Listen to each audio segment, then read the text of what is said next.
ಇನ್ನೊಂದು ಕಡೆ ಮಲ್ಗೊಂಡವ್ರೆ. ಈಗ ಈ ಭಾಗಪ್ಪ ಹೇಳ್ರಿ. ಎಷ್ಟು ದಿನಗಳಿಂದ ಇವನೀಗ ಈ ಥರ ಭೂಗತನಾಗಿದ್ದ? ಕೆಲವರು ಹೇಳ್ತಾರೆ ಇಲ್ಲ ಅವನ್ನೆಲ್ಲ ಬಿಟ್ಟುಬಿಟ್ಟಿದ್ದ, ಅವ್ನು ನಾರ್ಮಲ್ ಲೈಫಿಗೆ ಬರಬೇಕು ಅಂತ ಟ್ರೈ ಮಾಡ್ತಾ ಇದ್ದ. ಅಷ್ಟರಲ್ಲಿ ಪ್ರಕಾಶ್ ಅಲಿಯಾಸ್ ಪಿಂಟ್ಯ ಇವನ ಕಡೆಯವರು ಭಾಗಪ್ಪನ ಹೆಸರು ಹೇಳ್ಕೊಂಡು ಕೋಟಿಗಟ್ಟಲೆ ಹಣ ಮಾಡಿಬಿಟ್ಟಿದ್ರು. 10 ಕೋಟಿ ಹಣ ಕೊಟ್ಬಿಟ್ಟು ನೀನು ನನಗೆ ನನ್ನ ಹೆಸರಲ್ಲಿ ಮಾಡಿದ್ಯಾ ಅಂತ ಧಮಕಿ ಹಾಕಿದ್ದ.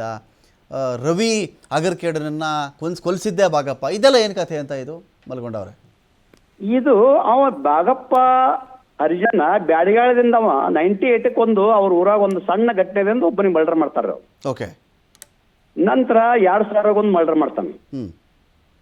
ಮುಂದೆ 2003 ಶಿರ್ವಾಳದಾಗ ಒಂದು ಮರ್ಡರ್ ಆಗ್ತದ. ಹ್ಞೂ. ಮುಂದೆ 2007 ಮುತ್ತು ಮಾಸ್ತರ್ ಮರ್ಡರ್ ಮಾಡ್ತಾನೆ. ಹ್ಞೂ. 2008 ಪುತ್ರ ಸಾವ್ಕಾರ್ ಮಾಡಿರ್ತಾನೆ. ಹ್ಞೂ. 2013 ಬಸವರಾಜಂದಾಗ ಇರ್ತದ. 2013 ಲಾಳ್ಸಂಗ್ಯ ಸುರೇಶ್ ಲಾಳ್ಸಂಗ್ಯ ಮಾಡಿರ್ತದ. ಹ್ಞೂ. ನಂತರ ಇದು ಮಾಡ್ಕೊಂಡು ಹೋದ ಬಳಿಕ 8/8/2017 ಹ್ಞೂ. ವಿಜಯಪುರದ ಕೋರ್ಟ್ ಆವರಣದಲ್ಲಿ ಇವ್ರ ಮ್ಯಾಗ ಫೈರಿಂಗ್ ಮಾಡ್ತಾರ ಓಕೆ. ವಿರೋಧ ಗುಂಪಿನವರು ಭಾಗಪ್ಪನ ಮೇಲೆ. ಭಾಗಪ್ಪನ ಮೇಲೆ. ಹ್ಞೂ. ಅದು ಆದ ನಂತರ ಸಾವು ಮಧ್ಯದೊಳಗೆ ಹೈದರಾಬಾದಿಂದ ಅದನ್ನ ಬೌಡಿ ಅವನ್ ನೋಡಿದ್ರ ಅವಾಗಿನ ಫೈರಿಂಗ್ ಮಾಡಿದ್ರೆ ನೋಡ್ಬೇಕಾದ್ರೆ ಅವ್ ಉಳಿಬಾರ್ದು ಅವಾಗ.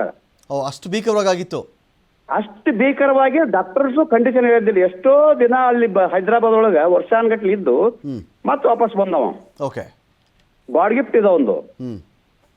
ಅದು ಬಂದ ನಂತರ ಏನದಲ್ಲ ಯಾವುದೂ ವೈರಿಗಳು ತನ್ನೆಲ್ಲ ಆದ ಬಳಿಕ ಕರ್ನಾಟಕ ತಾಲ್ ಬಿಜಾಪುರದೊಳಗೆ ಮನೆ ಮಾಡ್ಕೊಂಡಿದ್ದಂದ್ರ ಅವನು. ಓಕೆ.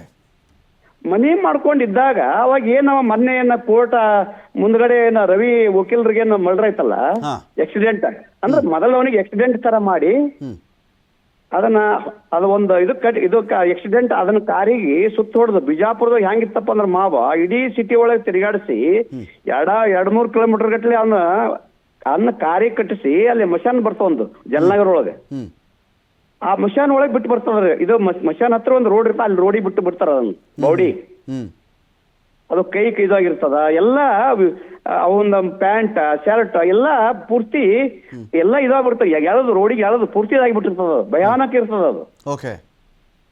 ಅದನ್ನ ಏನಾಗ್ತದ್ರಿ ಇದು ಆದ ಬಳಿಕ ನಂತರ ಏನ್ ಮಾಡ್ತಾರ ಅದು ಅವಾಗ ಏನಾಯ್ತು, ಅವ ರವಿ ಏನವನು ಇವ ಭಾಗಪ್ಪನ ಇದು ದೂರಿನ ಸಂಬಂಧಿಕವ. ಓಕೆ. ಅಂದ್ರೆ ಭಾಗಪ್ಪನ ಮಗಳಿಗೆ ಅದೇ ಊರಿಗೆ ಕೊಟ್ಟಿರ್ತಾರ. ಅಲ್ಲಿ ಅವ್ರ ರಿಲೇಷನ್ ಕಾಣಿಸ್ತಾನೆ. ಈಗ ರವಿ ಮಳಕೇಡ ಮರ್ಡರ್ ಆದ್ಮೇಲೆ ನಿನಗೂ ಇದೇ ಗತಿ ಆಗುತ್ತೆ ಅಂತ ಭಾಗಪ್ಪ ಧಮಕಿ ಹಾಕಿಬಿಟ್ಟಿದ್ದ. ಪ್ರಕಾಶನಿಗೆ ಹಣ ಕೊಟ್ಟು ಬಿಡು ಅಂತ ಕೇಳಿದ್ದ. ಅದಕ್ಕೆ ಪ್ರಕಾಶನ್ ಕಡೆಯವರು ಸೇರ್ಕೊಂಡು ಈ ತರ ಮಾಡಿದ್ರು ಅಂತ ಹೇಳ್ತಾರಲ್ಲ, ಇದು ಎಷ್ಟು ಮಟ್ಟಿಗೆ ನಿಜ ಇದು? ಇದು 100% ಏನಾಯ್ತು ಇದು ಆದ ನಂತರ ಎಲ್ಲರೂ ಒಂದು ಇದು ಆಯ್ತು. ಚಂದಪ್ಪನ ಇದು ಭಾಗಪ್ಪನ ರಿಲೇಷನ್ ಆಗ್ಯದಪ್ಪ ಅಂದ್ರೆ ಭಾಗಪ್ಪ ಇರ್ಲಕ್ಕಾಗಿ ಅವನ್ ಆಗಕ್ ಸಾಧ್ಯ ಇಲ್ಲ. ಯಾಕಂದ್ರೆ ಭಾಗಪ್ಪ ಅದಕ್ಕೆ ಅವ್ರದ್ದು ಏನು ಇಂಟೆನ್ಸಪ್ಪ ಅಂತಂದ್ರ ಇವ್ರು ಅವನಿಗೆ ಸಹಾಯ ಮಾಡಿರ್ಬೇಕು. ಅವ್ರು ಮಾಡೋರಿಗೆ ಅಥವಾ ಅವನ ಸಪೋರ್ಟ್ ಇನ್ನೇನೇ ಬಿಡ್ತಾರ. ಅಲ್ಲಿ ಲೋಕಲ್ ಒಂದು ಹುಡುಗರು ಇರ್ತಾರ ಅಲ್ಲಿ. ಏನ್ ಅವ್ನ ವಕೀಲಿಗೆ ಏನ್ ಮರ್ಡರ್ ಆಗಿ ಕೇಸ್ನಾಗ ಏನು ಈಗ ಜೈಲಿನಿಂದ ಬಂದಾರ ಹುಡುಗರು ಅವರು ಲೋಕಲ್. ಆ ಹುಡುಗರು ಅವನಿಗೆ ಮತ್ತು ಆ ಲಾಯರಿಗೆ ಒಂದ್ ಏನಾಗಿರ್ತಾರ ಅಲ್ಲಿ.